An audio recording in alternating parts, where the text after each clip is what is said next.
Thank you for attending the Cannabis Investor Webcast. I would like to thank our platinum sponsors, Nemus Bioscience, Kaya Holdings, formerly Alternative Fuels Americas, Aurora Cannabis, Tariga Sciences, Organigram, and Technical 420.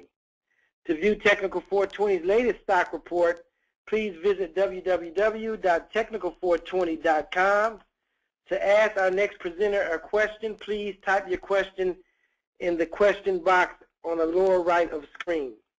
Our presenter today is Ro Joshi, CEO, and Michael Caffrey, Chief Science Officer of Luca Life Sciences. Give me a couple of seconds and I will turn the screen over to you and make you a presenter. So we're Luca Life Sciences. We're an ag biotech startup based out of Boulder. We're looking to utilize tissue culture technology to basically aid in replication, storage, and breeding of cannabis plants. Our market would be large-scale cultivators. And just to give you a bit of background about Michael and I before I go too far into detail about the company, we began this project about a year ago. A year ago, I didn't know much about biotech. I was on the East Coast studying finance, and I actually saw something that Michael had posted on a website called Angel List, where he had explained some aspects of tissue culture. I was very interested. I didn't understand the whole thing, but I contacted him and scheduled a visit. I came out, and we met up, and we decided it was best to continue the venture, and I moved out here to start this company with him. So to basically summarize what I think the investor perspective is now, I think where a lot of investors are with biotech is where I was about a year ago, in that they're very intrigued by it. They think it's fascinating. They see some growth potential, but they're also very wary of it because there has been somewhat of a bubble that came up and burst, and a lot of that was due to hype surrounding certain processes, certain novel processes for treating cancer and things of that nature. And it turns out a lot of those processes are 60 years out from being viable. So what I hope to do with this presentation is give you a sense of where biotech, what it has done for the past 10 to 20 years, how we're essentially applying a known business model to cannabis, and shed some light on the processes involved, the implications deriving from those processes, and how our business model exploits those productivity increases. And as well, we'll show you kind of a 3D map of our lab that Michael's put together, and we have a few other things of that nature to show. Ultimately, I want to leave you with a sense of the beauty of biotech and just how elegant this business model is, and give you an idea of what drew me to it initially. So without further ado, I will just get right into the presentation here. So Michael will kind of briefly address these few questions, just some background info on tissue culturing, etc. Yeah, so plants are kind of cool in the sense of they use something called pluripotency, where basically a single cell can basically be turned to a whole organism. So essentially, tissue culture generally just refers to a growth of cells that lives in vitro, but with plants they can actually be turned into a multicellular organism. Ag biotech has been an extremely large growing industry. To put it, as one of my professors did, it's one of the biggest industries that you've never heard of. It's essentially like really the only way that we're going to be able to produce enough food for everybody 40 years in the future. A big question is tissue culture, is techniques in tissue culturing viable with cannabis, and has it been done before? And the answer is yes. It's been done many of times. There's many studies done here in the US and overseas. Really the only thing that's like prevented it from being more studied has just largely been it's been federally illegal to even do so until now. Yeah, and Michael highlighted the resource sustainability aspect and food production aspect of the biotech industry. It's something, as I'll just reiterate, that's has to grow in the next several decades. And we want to show you how we see ourselves fitting into this. So just first to give you an idea of the market potential for cultivation, last year 75 tons of cannabis flower were sold in the medical and recreational markets. To do a really simple extrapolation of that number, We can basically multiply that by 50, although it's very imprecise. You know, all of New York City will consume more cannabis than Colorado, but we can say that 3,750 tons of cannabis flower would theoretically be sold per year domestically post-legalization. And if we're able to acquire a 30% market share, that would equate to about 1,000 tons of cannabis being facilitated by our technology. And assuming that each plant yields about 2 ounces of dry flower, a 30% market share equates to about 16,000 plants. 16 million. 16 million, I'm sorry, 16 million plants.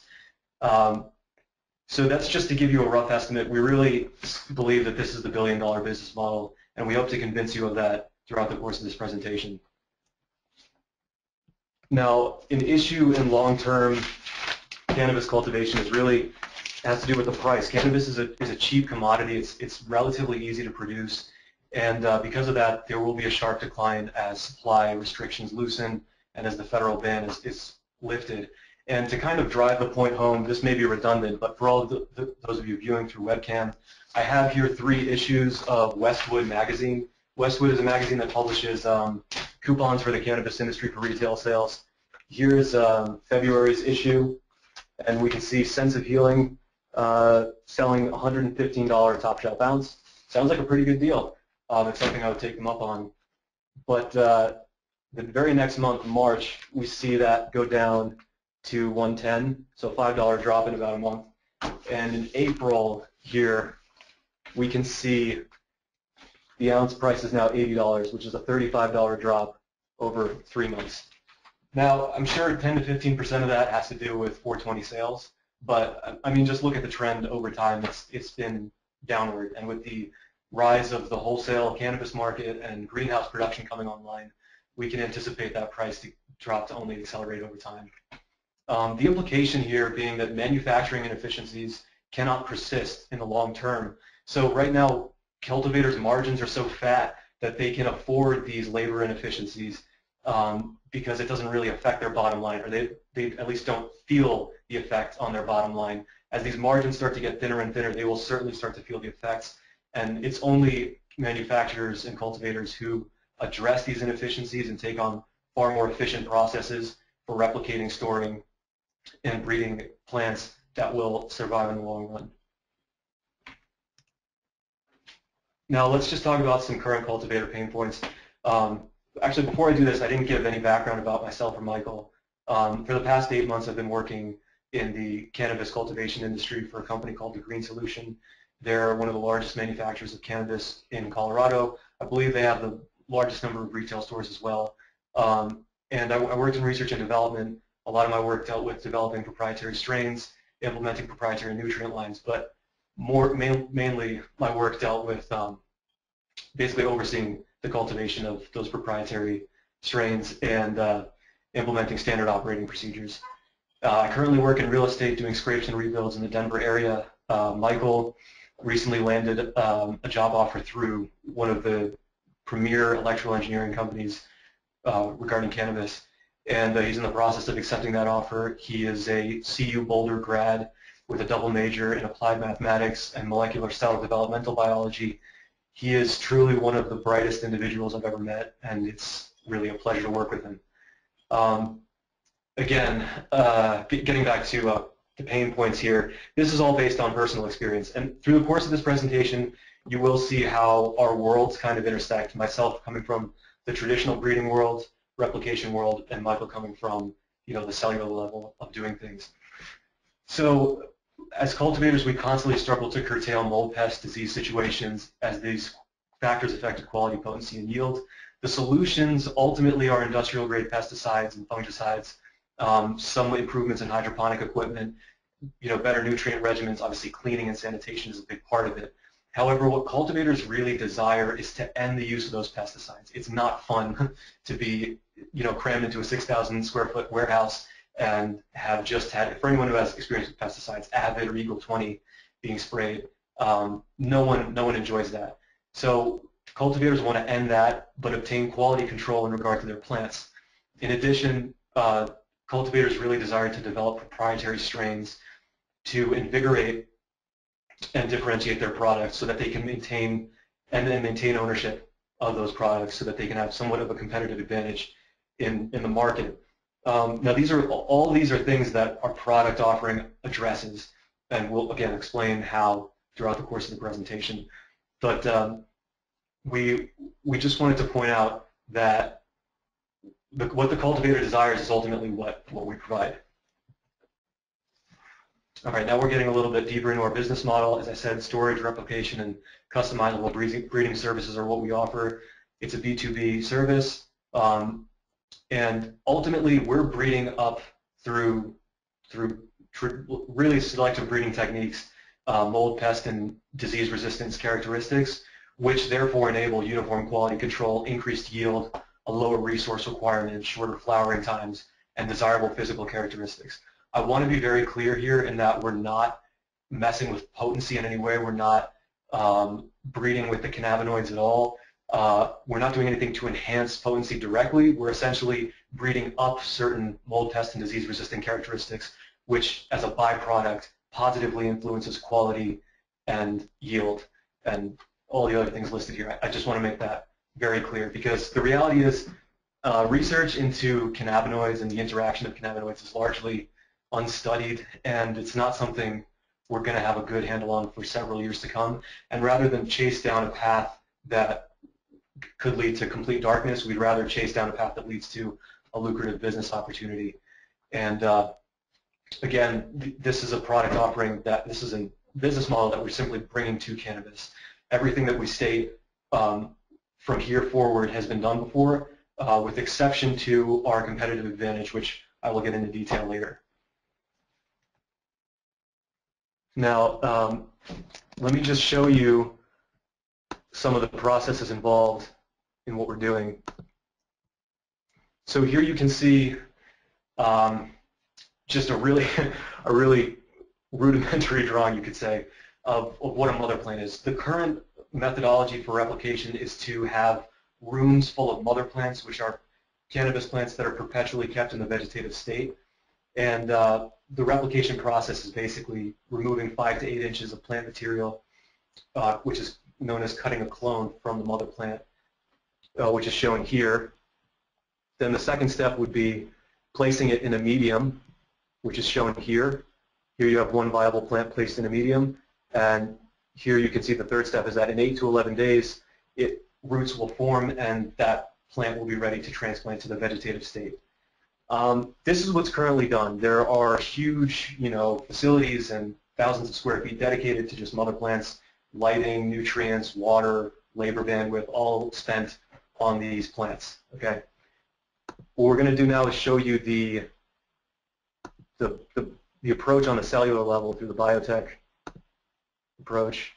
Okay, so in here, instead of removing 5 to 8 inches of plant material, you really only need a nanometer of tissue from any part of the plant. So that's the leaf, the actual flower, the stem, or even some charred resin in a bowl can be viable material. That tissue is then placed in a medium, and from there each cell has the potential to become 10,000 viable plants, which are complete quality controlled copies of each other.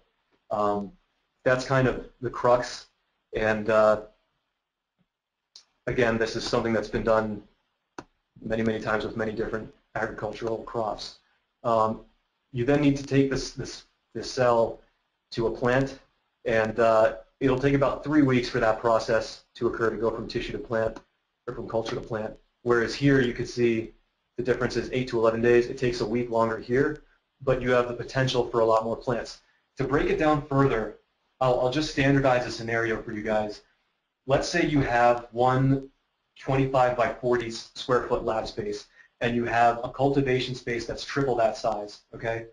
In that cultivation space that's triple the size of our lab space, you have 2 cultivation associates working 8 hours a day to clone as many clones as they can. Now, in one 8-hour day, through personal experience, 2 very adept cultivators can prep 500 clones, which will then be ready in 8 to 11 days.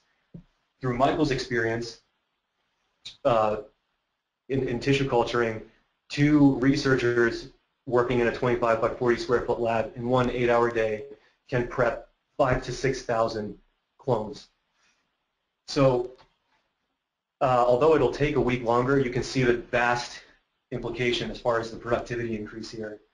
And that's just the replication aspect of it. Now, to go back here, now for a breeder to then try and optimize a plant, through the traditional method, you would have to grow a male and female plant, pollinate the female, obtain seeds, plant those seeds, repeat the process endlessly, and that would take years and years to really standardize and get a really good quality plant. However, on the cellular level, a biologist can conduct the same breeding techniques, really, the same selective breeding techniques for mold, pest, and disease resistance at this cellular level, and read the results instantaneously. Not only that, they can conduct hundreds of trials at the same time, and one researcher having enough bandwidth to oversee that. And those hundreds of trials might take place on just a 4x8 table, whereas a traditional breeder would need an entire facility staffed with people to harvest seeds, to identify viable seeds, to clean equipment, to manage lighting, nutrients, etc. So hopefully you're starting to see the vast implication as far as efficiencies. We're going to get deeper into the costs associated with this and get deeper into the logistics of storing as well as we get through this PowerPoint here. And I'm sorry, I know I'm kind of racing through this, but there's a lot to cover. Okay, so this is kind of getting into some more details as far as logistics. Development time, as I just stated, you can really get an optimized plant in 4 weeks versus something like 150 weeks for the traditional venue of breeding. The cost is one breeding facility versus a 4x4 table. The breeding facility being stacked with, as I said, lights, nutrients, labor. The 4x4 table is simply using a media which is basically self-sustaining and self-replicating, so it's really just a one-time cost. When amortized over the cost of the lab, the cost of that media falls to fractions of a cent, and one researcher to oversee that. So, and that gets into this last point, the fraction of labor is required and overseeing simultaneous trials. I just want to describe now the logistics of the client interaction for these processes. As I said earlier, cultivators want unique strains that they can have ownership of. They want it to be their own so that they can sell it and at a premium, and they also, as I said, mitigate the use of those pesticides and fungicides. Now, a cultivator might come to us and say, we have this Blue Dream strain that we've been breeding with for a while, but we want to take it to the next level, and we need a lot of it really quick. So in a period of 6 weeks, Michael can have basically to sell the tissue culture ready. 3 weeks later, we would have the plant ready, and then those plants, like I said, thousands and thousands of those could be prepped each day and sent out in waves to the cultivator. So it's really a question of scheduling and organization to limit the amount of inventory, plant inventory that we're holding. So that's kind of the logistics of that. And again, the client would have ownership of the plant. All we really care about is our own unique methodology. And as I said earlier, the competitive advantage really comes in this phase here, where we're taking it from, for those of you watching on the webcam, I have the culture to plant drawing up here. This is really in the propagation is where our competitive advantage lies. A biologist who's studied in university would not be able to propagate the plants that we would have, the cultures that we would have developed. Michael has developed some novel methodology to do that, and that's really where our where our business model is secured in that. So it's really a golden key in that if you try it the traditional way, the cultures will simply die. But if you do it the right way, with the way that Michael has developed, it's actually more effective, and the plants perform better than the traditional method. And obviously, the key to innovation is research and publication, but we can't be public about that right now, clearly. Yeah, so this is just driving this point home about just how efficient this process is. So the mother room equates to a freezer, basically, and it goes farther than that. I'll break it down into precise numbers for you. When these cultures go into the freezer, they go in these little dishes that resemble pen caps. And again, those pen caps have these cell clusters. Each of them can generate tens of thousands of plants. Now, those cell cultures are stackable, so you can stack them however many deep, however many wide you want. Let's say you have a 4 by 4 by 4 freezer, a 64 cubic foot freezer. You could fit 500,000 potential plants in there in culture formation. To have half a million clones, to have the capacity to cut 500,000 clones, you would need at least half that amount of mother plants, I would say, and that might cost you 100,000 square feet as far as cultivation space, not including labor bandwidth, resources, lights, etc. Whereas the freezer, all it requires is electricity and just the freezer to be intact. What I'm trying to show is that there's numerous failure points with holding a mother room, and really only 2 failure points with the freezer, which can be addressed very simply by having a generator in the facility and having backup freezers. So I hope you understand the severe increase in productivity that this presents, how we can literally have the capacity to populate potentially millions and millions of plants from just a few freezers. As far as the scaling costs, I know a lot of you are probably thinking, well, that all sounds well and good. It's clearly very efficient, but it probably costs a fortune, right? This is probably some huge conglomerate that's going to cost millions and millions of dollars to start up. Well, that's actually not the case. The big ticket items are really in licensing, because we are dealing directly with the plant. We do need to acquire a Type 3 license through the Marijuana Enforcement Division, which will run about $14,000. Rent expense for the lab facility, capital costs, which a lot of you might be thinking capital costs should be very intensive. It's not. In fact, it's only really $24,000. That figure has been verified by Fisher Scientific. We've received a few discounts as far as new lab discount, being a new member, et cetera. And personnel, which, Michael and I, hiring us is actually pretty cheap. You'd be surprised that you could hire the 2 of us for $100,000. So the pieces of this that would need to be scaled up when, trying to expand market share are really just licensing, rent expense, because you need additional facility space to basically store, well, I'll show you right here. This is essentially what the storage area would look like for the actual plants themselves.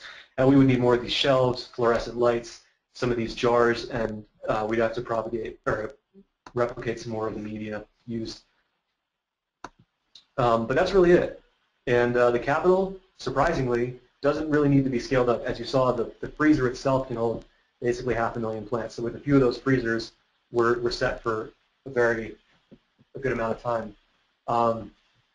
And yes, you would need a few more personnel, but now you're probably starting to see how this resembles something more of, as far as overheads, resembles a tech company, and that's exactly how you should think about this venture. We can accomplish very, very big things on a very small scale, essentially, and that's really indicative of the biotech industry overall. Just a few key personnel, some overhead expenditures, and you can accomplish seemingly astronomical results. So this just further drives home the point and reiterates what we were talking about in more detail. In the large scale, this technology increases productivity relative to warehouse space as the revenues are increasing due to the yield increase, and also due to the fact that there's less plant mortality. Plants are less susceptible to disease, molds, and pests. And it's important to note that the breeding aspect of what we're doing on the cellular level compounds on itself over time. So whereas a traditional breeder would arrive at point B in a year and a half of breeding, we would arrive at point Z in that year and a half of breeding. So our plantlet would be generations and generations ahead of what a traditional breeders would be, because the biologists are able to read those results on a micro scale, and they're able to execute hundreds of trials simultaneously on just a small 4x8 table. Mental bandwidth is a big one for cultivators. We spent a lot of our time putting out fires, and that's not fun for anybody. So this just kind of shows it through the value chain: cultivators, business owners, and end users, consumers.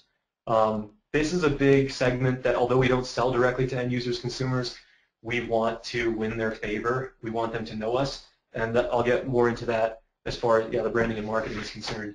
So this becomes really critical as competitors start to show their face. As of right now, there are no competitors in this space because no one has proposed this yet, it seems.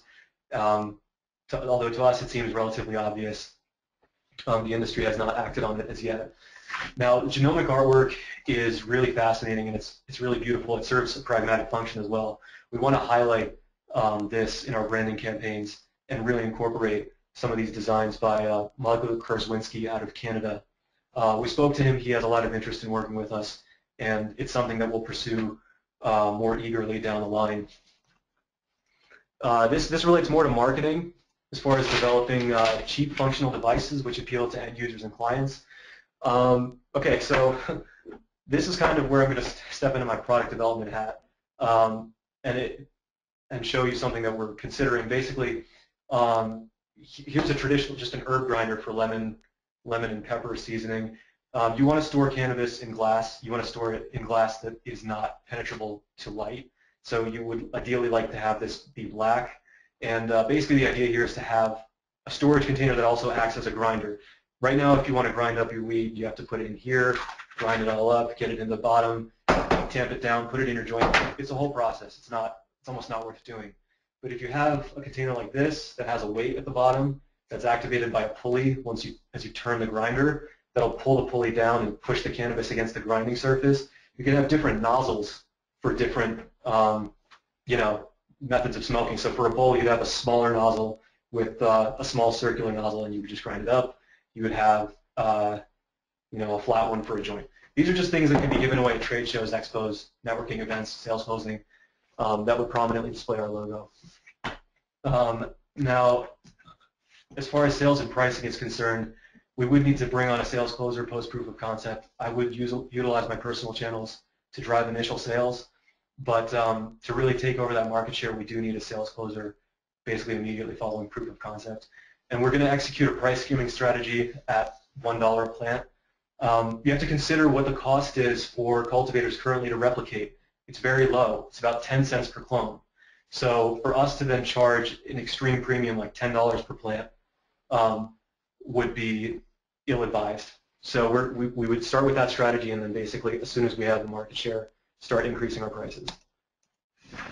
This is highlighting our team right now. Just full disclosure, the cap table is split 51-49 between myself and Michael. No one else owns equity in this company. Our advisors have been really critical in guiding us. Tony Weebler, especially from Waste Energy Partners, has given us a lot of really good input.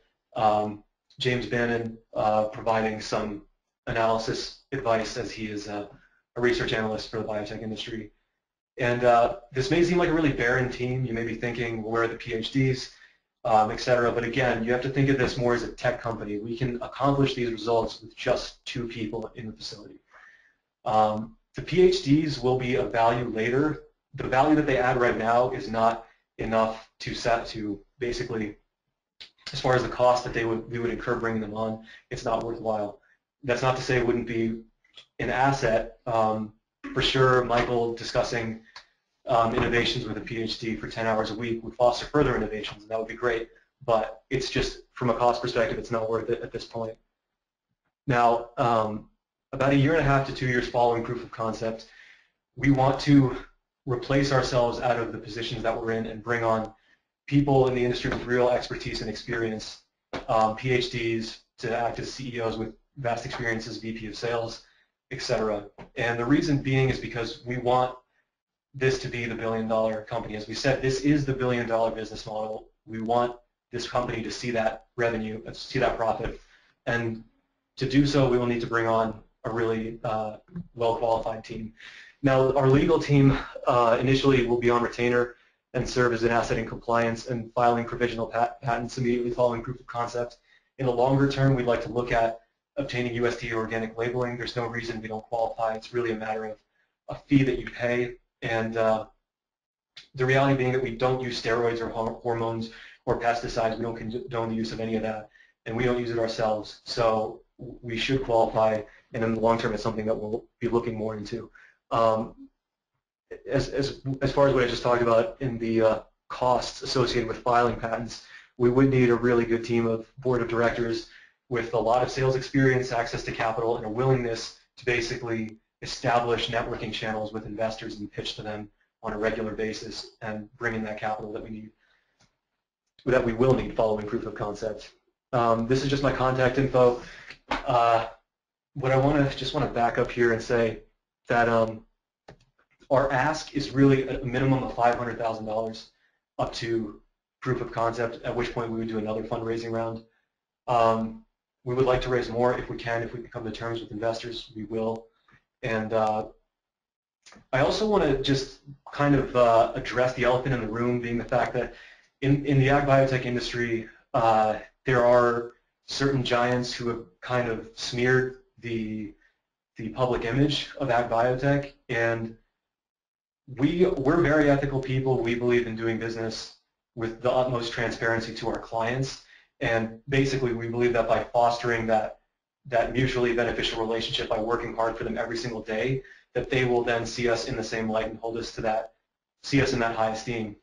So we're basically learning from the mistakes of the past of giants who have kind of smeared the industry, and we're looking to take this industry like a few steps into the future in just the span of a few months. So with that, I can open things up to questions. Just before I do that, I want to show you, this is what the lab actually looks like. Michael put this 3D model together. This is a 2D representation of it. You have your freezers here, some workspace. There's a lot of things are replicated, or rather he has multiples of certain basic things, and that's just for sanitary conditions. Maintaining aseptic conditions in the lab is hugely important. Here's another view of the lab. I believe this is 25 by 40 square feet. Yeah, so with that, I will just turn it over to Derwin for questions. I don't know that I can hear any of you. Hopefully you heard me. But, I mean, maybe we can do it through text if that works. Derwin, if you want to just type in the questions to me over this channel, that'll work for me. Thank you. Okay, excellent. Can you see my screen, Rose? So the process, as we described, everything about the process, tissue culturing in general, none of that is proprietary. The specific methodologies we use are patentable, and that's what we're ultimately going to patent. But anyone who has enough experience in the industry will be able to, or experience in tissue culturing, will be able to do tissue culturing of cannabis. What they won't be able to do is propagate to go from this stage. To go from the cell to the plant with the same effectiveness that we can. Even if they have access to all of our cultures, they wouldn't be able to propagate them. So yes, the process is patentable. The product, you could patent the phenotype. We don't want to. We don't see a purpose to it. We just care about the methodology. What would differentiate Luca from future competitors? Essentially, just the team. And as I said in the slide deck, the key to innovation is research and publication. And that's a huge, huge aspect of what we want our company culture to reflect. So, for instance, Michael and I have discussed in length giving researchers 10% of their time to dedicate to free, whatever they want to research, they can go research that. And that's a huge selling point because that mentality and publishing our results in the longer term will foster further innovation, from kids like us who are coming up, and that'll enable us to onboard them. And we just want to create like an innovation machine. And we know the right incentives to apply to researchers. We know how to get people to perform in that regard. Does your product assist in better testing results? That's an excellent question. And yes, absolutely it does. So basically, the promise of the mother room and of cutting clones is that you want to have quality control. That's the whole idea behind having these huge mother rooms. The reality, unfortunately, is that it doesn't work like that. The mothers get very stressed out over time, and after just a few generations, they do not produce identical clones. It's very, very obvious if you've ever dealt with modded plants or worked in a facility such as that. So the fact is, since our since our cultures, which can be stored in a freezer, they are complete, just 100% copies of each other.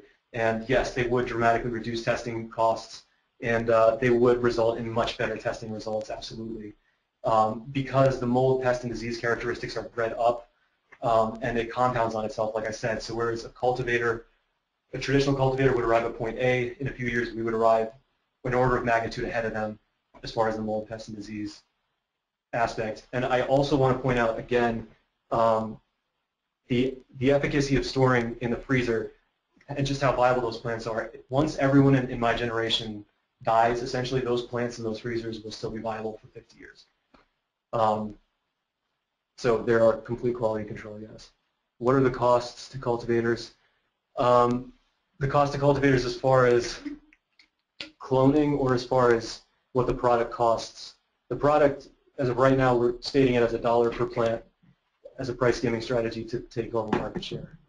That would be the cost to cultivators. Margins, okay, that's a good question. So I mean, that's entirely dependent on how much sales we would close.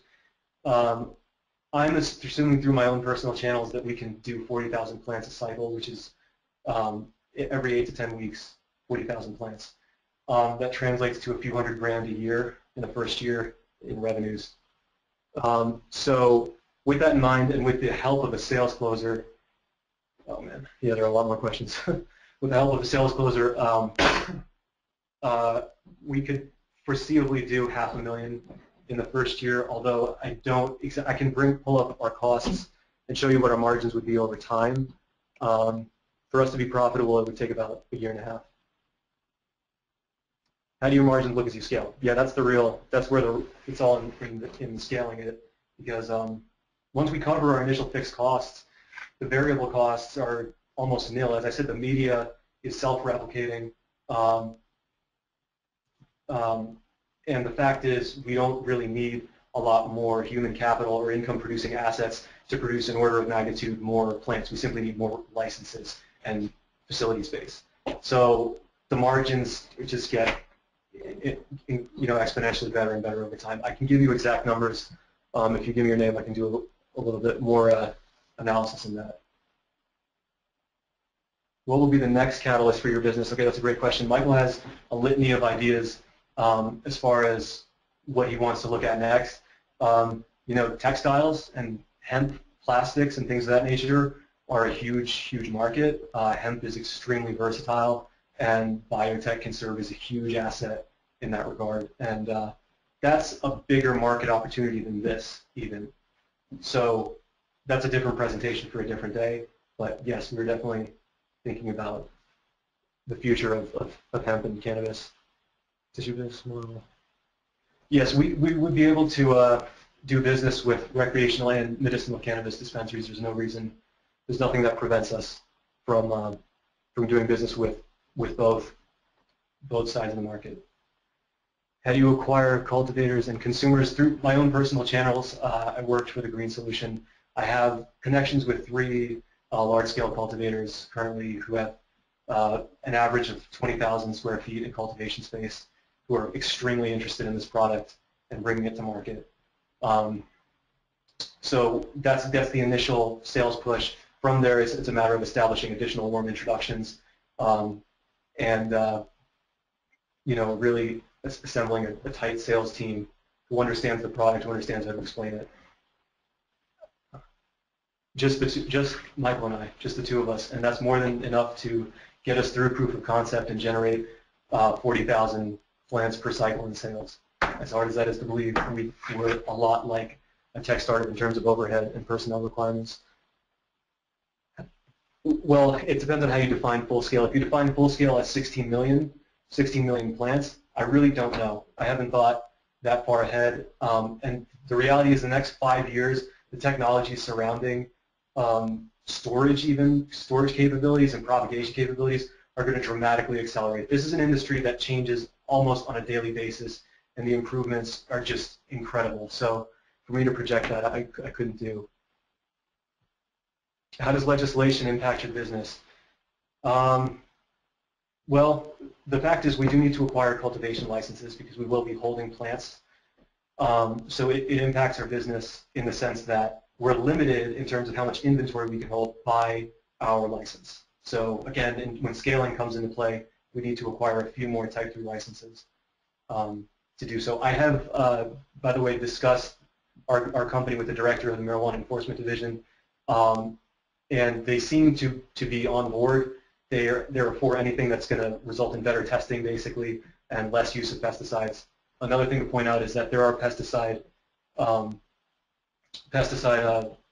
restrictions coming in which reduce the ability of cultivators to use really harsh pesticides. This is coming at a time when there's only an increased scale of production, so our product is really needed in the short term. Are your facilities new? Does that make a difference? What makes a difference is how sterile we maintain the facilities and sanitation processes. Having a newer facility in a newer location, Mrs. Michael's area of expertise, would be a benefit. I'm sure Michael would love that, but I don't think it's really not a mandatory thing.